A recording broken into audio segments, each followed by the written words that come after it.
Business requirements documents are no longer human-only artifacts.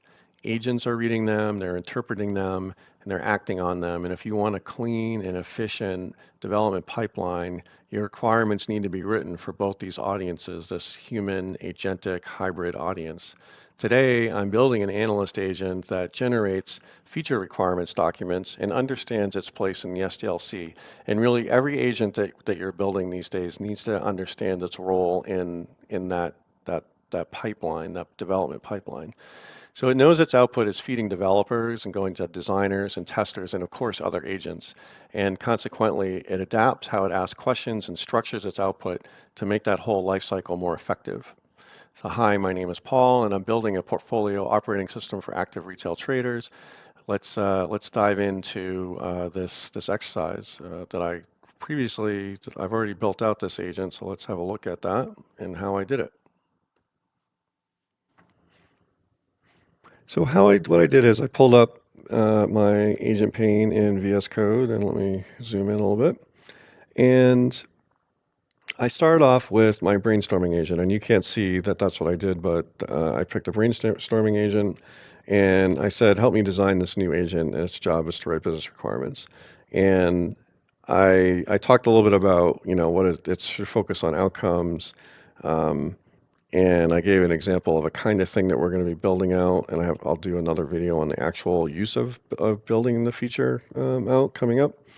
And then, but I also want to make sure it understands what I think is so critical about agents these days is that they have to be aware of the fact that there are downstream agents that are going to take advantage of that stuff. And I listed out some of them.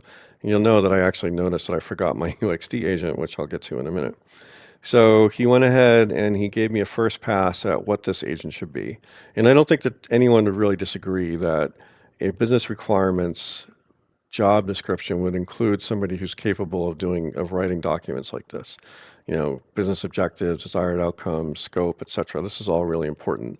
Starting with intent and not with a solution. We don't want business agents solutioning. We want them to describe outcomes.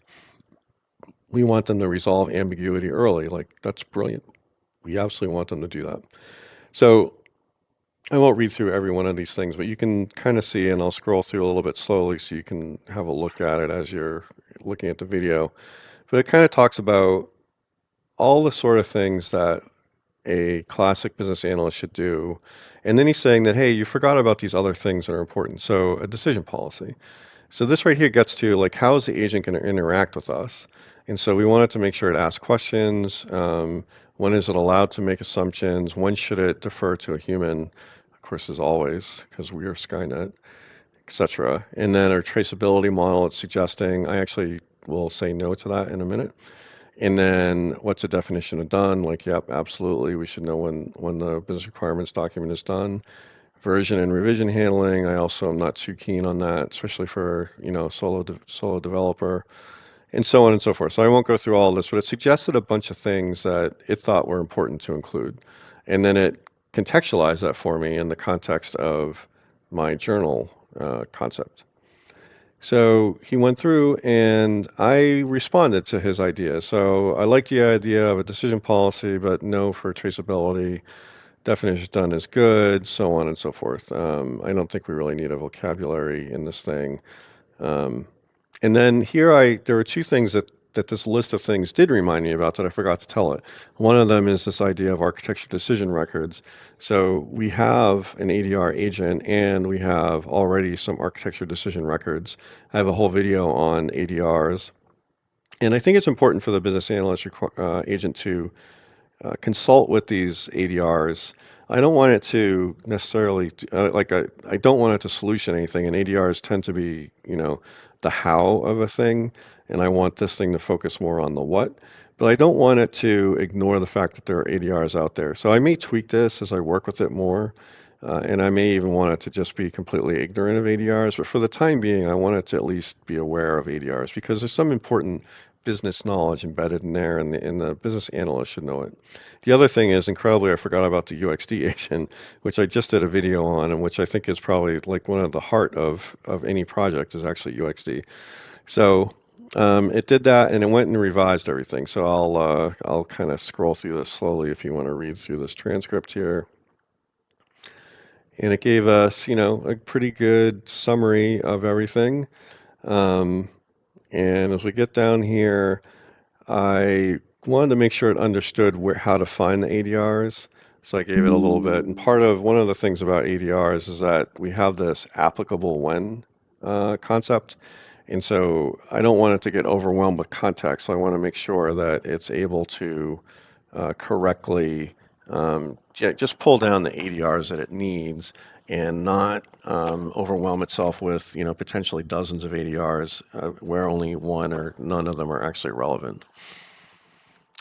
Okay, and then I also gave it this idea of I wanted to give it the UXD description, since the UXD agent is sort of the next guy in the chain, at least how I envision it right now. I wanted it to have that available to it. So it went and it used that information, and it went and it gave me an updated and revised thing, so you can read through this as well.